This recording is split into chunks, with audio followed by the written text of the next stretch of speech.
What did this cone teach that seemed to be so important to Pastor Wright, the pastor of Barack Obama? Well, Cone taught this. He said, the goal of black theology is the destruction of everything white so that blacks can be liberated from alien gods. Is Jesus an alien god? Does Obama agree that black theology should be pursued, and that is the destruction of everything white? The American Freedom Press, in an article back in December of 2008, talked about Harvard educator and also Robert Mugabe, the president of Zimbabwe in Africa, who were demanding the eradication of the whites, the killing of the whites. The Jewish Talmud says that all Gentiles should be killed. Kill the best of the Gentiles. Well, maybe it's not an accident then that Barack Obama has selected almost all of his cabinet as anti-life. In other words, pro-abortion. In fact, as a legislator in Illinois, Mr. Obama actually voted for partial birth abortion. Well, maybe the answer to who he believes is God or what is his conception of God can be found from one of the chief supporters of Barack Obama, a Jewish woman named Sarah Silverman, the comedian. She did commercials down in the state of Florida that helped Obama win that state during the election. She has done a HBO comedy video entitled, mockingly, blasphemously, Jesus is Magic. She makes fun of Jesus.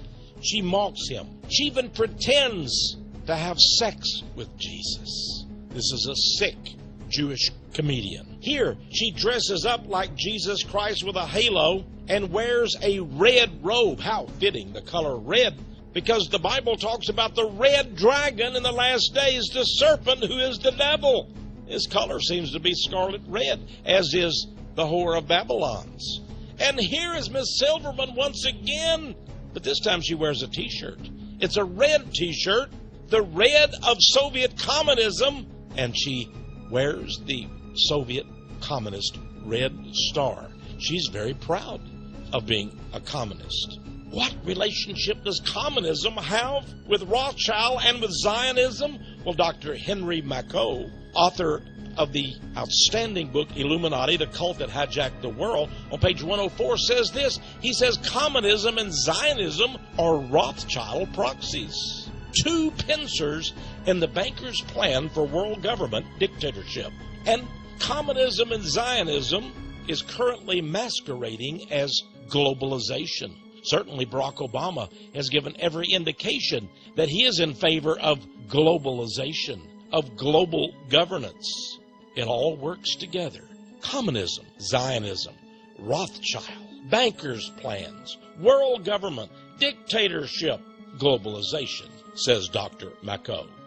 Ernest Elmshurst, in his excellent book, The World Hoax, back in 1938, said that Marx, and Karl Marx, of course, the founder of communism, the writer of the book Das Kapital and the Communist Manifesto, that he had a Jewish revolutionary program, that's really what it was, that became a reality in the Soviet regime. And a Jewish state was then in the making, and that one of the Zionist dreams had come true. The five-pointed red star of Zionism was adopted as the insignia of the Jewish Soviets and was made the national emblem of the u.s.a. Now remember this red-colored star with its 5 points.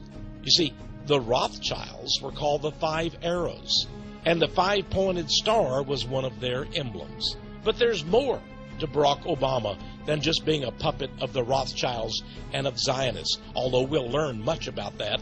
It is reputed that he is also a member of Prince Hall Freemasonry. Barack Obama, like all the other black leaders in America, is a Freemason. This is a poster that was published, and it was advertised on the internet, welcoming fellow Masons to come to the Masonic inaugural ball in honor of the 44th President of the United States, Barack Obama, conducted by the Lodge there in Washington, D.C. Barack Obama and his Masonic inaugural ball. On their website, the Prince Hall Masons, that is the black Freemasons. You see, there's always been a separation of the whites and the blacks.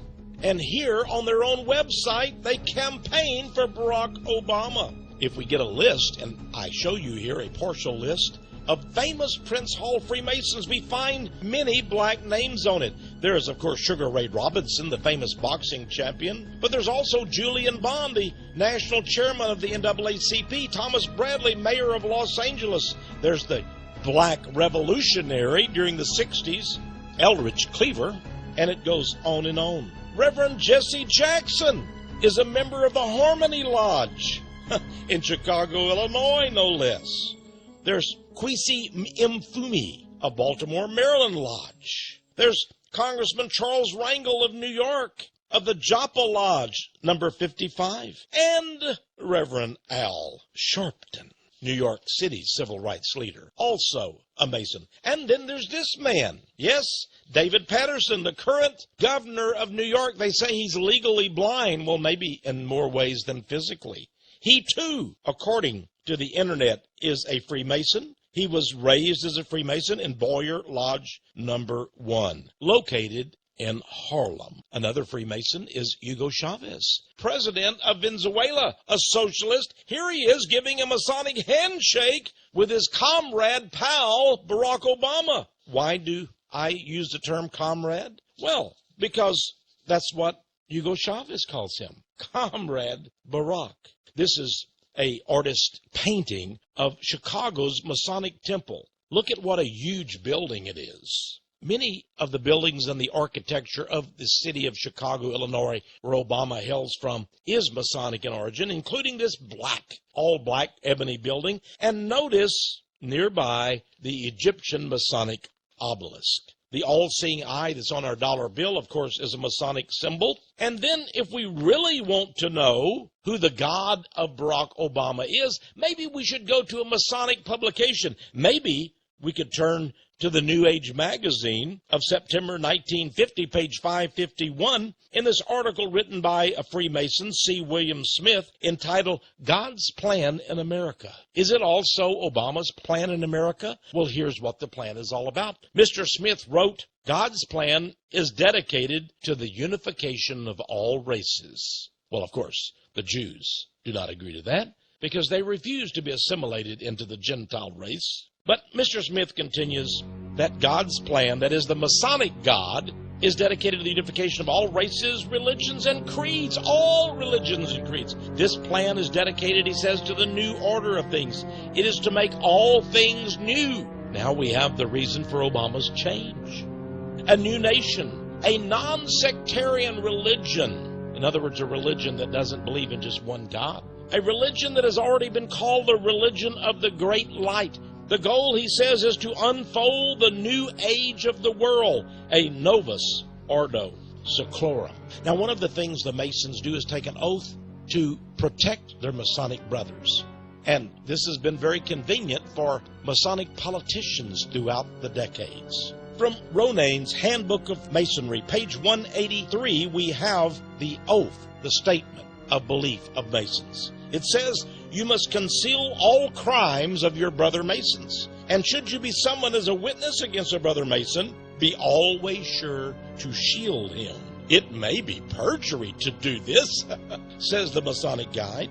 It is true, but you're keeping your obligations. So what is Al Sharpton, Jesse Jackson, Charles Rangel, the Rothschilds, yes, the Rothschilds, according to the book 10,000 Famous Freemasons, Mayer Amschel Rothschild, the first Baron of the Rothschild clan, was a Mason. All Rothschilds are Masons. And what is required of them but to conceal all the crimes of their brother Masons, even if it means perjury. The Jewish Tribune, back in 1927 in New York City, gave us an idea of what Masonry is all about. Masonry, said the Jewish Tribune, is based on Judaism. Eliminate the teachings of Judaism from the Masonic ritual and what is left? Freemasonry, thoroughly Judaic. Greg Hallett, in his book, How to Take Over the World, page 92, says, the leaders of the Freemasons were the Illuminati, and the Illuminati were the Rothschilds. Manly P. Hall, 33rd degree, in his classic textbook, The Lost Keys of Freemasonry, page 78, says something very interesting about Freemasonry. He says, when the Mason learns that the key is the proper application of the dynamo of living power, he has learned the mystery of his craft. The seething energies of Lucifer are in his hands. The Masons seek the seething energy of their master, Lucifer. Remember the words of Jesus, no man can serve two masters.